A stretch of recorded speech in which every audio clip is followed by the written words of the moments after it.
Welcome back. Before we proceed further and get a little bit better understanding of why maybe some of these investors were so keen on investing in mortgage-backed securities, essentially loaning this money to all of these people who are buying these ever-appreciating houses, I think we need a few more tools in our tool belt. So I'm going to introduce you to the concept of the yield curve. You might have heard this before. You might have heard people on CNBC talk about it. And hopefully, after about the next 5 or 10 minutes, you will know a lot about the yield curve. So when most people talk about the yield curve, they're talking about the Treasury yield curve. And what does that mean? What is even a Treasury? So these Treasury securities, whether they're T-bills, Treasury notes, or Treasury bonds. So they all start with a Treasury. So there's T-bills, T-notes, and T-bonds. All these are loans to the federal government, and these are considered risk-free because if you lend to the federal government and they're running short of cash, all they have to do is increase taxes on us, the people, and they can pay back your debt. So in dollar-denominated terms, the Treasury bills, notes, and bonds are about as safe as you can get in terms of lending your money to anyone. So when most people talk about the yield curve, they're talking about the risk-free yield curve, and they're talking about the curve for Treasuries. So first, a little bit of definitions. What is the difference between Treasury bills, Treasury notes, and Treasury bonds? They're pretty much all loans to the government, but they're loans for different amounts of time. So if I give a loan to the government for $1,000 for say I give a loan for 6 months, that will be a Treasury bill. So I will give the government $1,000. The government will give me a Treasury bill. And that Treasury bill from the government is essentially just an IOU saying that I'm going to give you your money back in 6 months with interest. Similarly, if it's 3 months, it's a 3-month Treasury bill. Treasury notes are loans that are from 1 year to 10 years. So on this graph that we're going to make using the actual yield curve rates from 0 to 1 year, and actually there's no 0-year Treasury bill. It's actually the shortest one is 1 month. So it would be something like here on our graph. So from 1 month to 1 year, these are T-bills, and this is just definitional. Then from 1 year to 10 year, these are notes.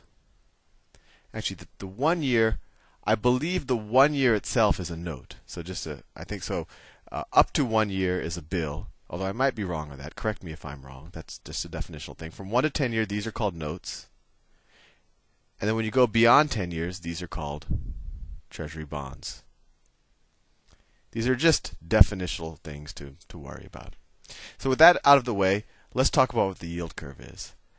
So I'll just give you a simple thought experiment. If I'm lending money to someone for a month versus lending money to that person for a year, in which situation am I probably taking on more risk?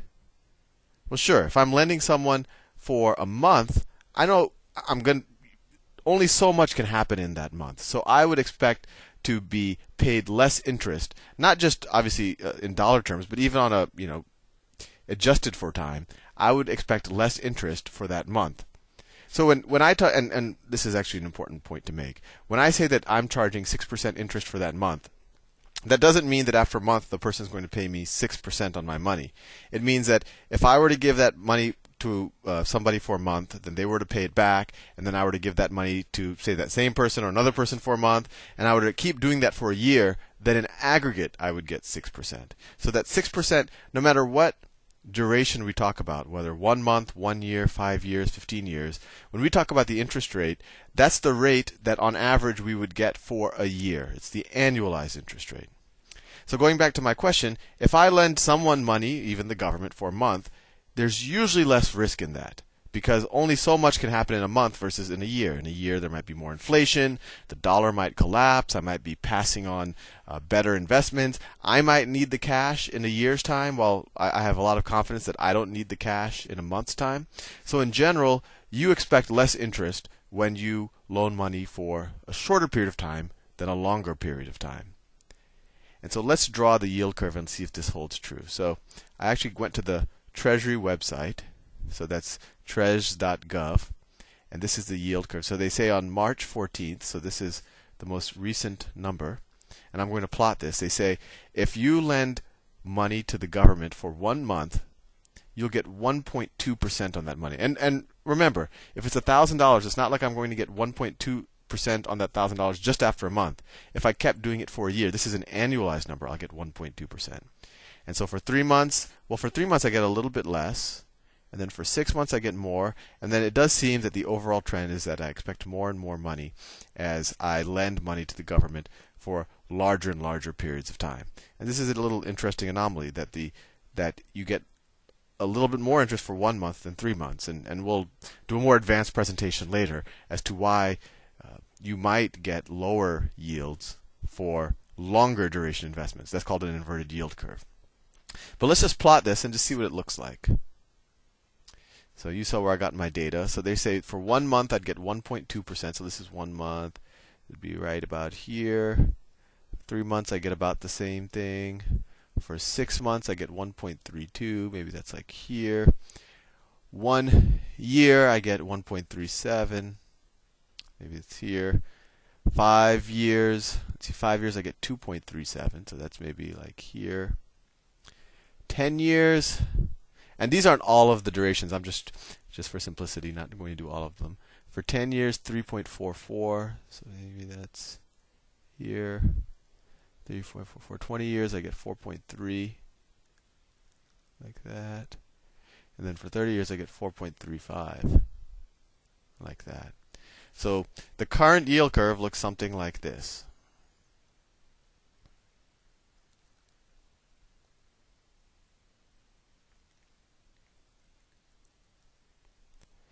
And so you now hopefully you at least understand what the yield curve is. All it is using a simple graph. Someone can look at that graph and say, well, in general, what type of rates am I getting for lending government to at a risk-free on a risk-free basis, or as risk-free as anything we can expect? What type of rates am I getting when I lend to the government for different periods of time? And that's what the yield curve tells us. And in general, it's upwardly sloping. Because, as I said, when you lend money for a longer period of time, you're kind of taking on more risk. There's a lot more that you feel that could happen. You might need that cash. You might there might be inflation. The dollar might devalue. There's a lot of things that could happen.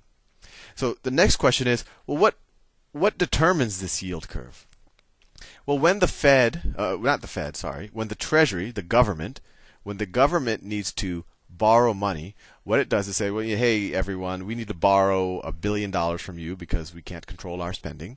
And they say we're going to borrow $1 billion in 1 month notes. So this is 1 month notes. They're going to borrow $1 billion. And they have an auction. And the world, investors from everywhere, they go in, they say, well, this is a safe place to put my cash for a month. And depending on the demand, that determines the rate.